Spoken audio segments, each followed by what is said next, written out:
the last part of my presentation. I have already covered what magnetic confinement reactors do in my previous video. So I will show you a picture now of the magnetic confinement reactor. This is what the tokamak looks like. And before, I kind of wish I would have alternated between this slide and this slide just to show you what I was talking about. Probably be easier for understanding, and I'll keep that in mind when I do my actual presentation. But these green things are the magnetic rings, which will create a magnetic field to keep this red stuff, which is the plasma, confined to this stream. The plasma has a tendency to twist around like these little arrows you can see, and then the fusion occurs, and the free neutrons will be travel to the outside walls, past the magnetic fields, into something called a plasma vessel, and heat it up, and then the conversion will happen. This picture, it's kind of hard to see, but this white stuff right here is the plasma. It's actually a whitish red. This is the inside of the toroidal chamber in the tokamak, and it's really cool to see what the inside of it looks like while the plasma is going on. Of course, there are problems with this as well. There's a reason why we haven't seen it on a commercial scale yet. The first problem is that the conditions have to be perfect for the fusion to occur. Any miscalculation, there's no fusion. Failed experiment right there. This is kind of a blessing in disguise, though, because, as I said before, the conditions for, or the reason why fusion is safe is because there's no chance of a chain reaction, which means there's no chance of a meltdown. So it's kind of a gray area whether or not you want to consider this to be a pro or a con. It's, in my opinion, it's kind of both. The next is that tritium is actually really rare, and this is of course a problem for the inertial confinement as well. There's only about 2.5 to 3 kilograms of it worldwide. But a side step to that is to create tritium artificially by bombarding lithium-6 with neutrons.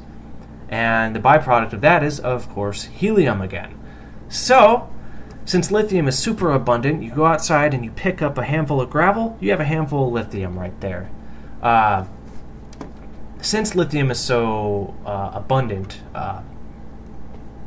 tritium isn't that difficult to be made, and the byproduct, of course, is also safe.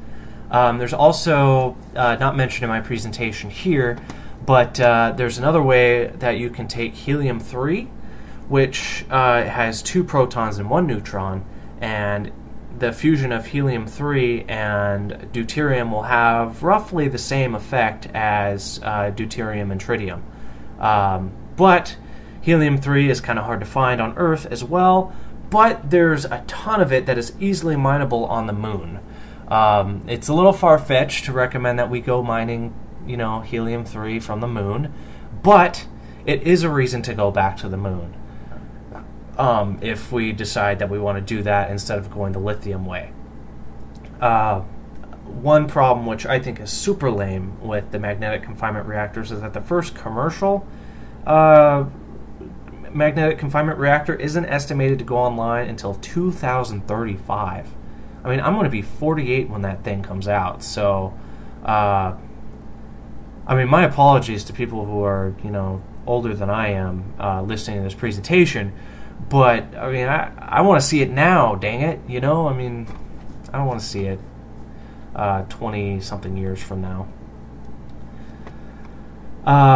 Okay, so my favorite example of a tokamak is ITER, which is the International Thermonuclear Experimental Reactor. It's a multinational project to build a large-scale tokamak design reactor. It's not quite commercial size, but it should be able to provide a lot of power.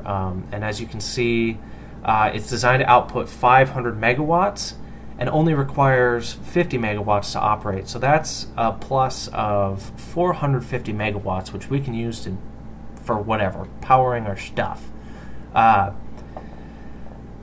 The construction on ITER began in 2007, and the first workable plasma is estimated to be ready in 2019. Why the delay, I don't know. 12 years seems like a really long time to do something like that, but I don't know, maybe scientists are lazy. I don't know. Just kidding about the lazy scientist thing.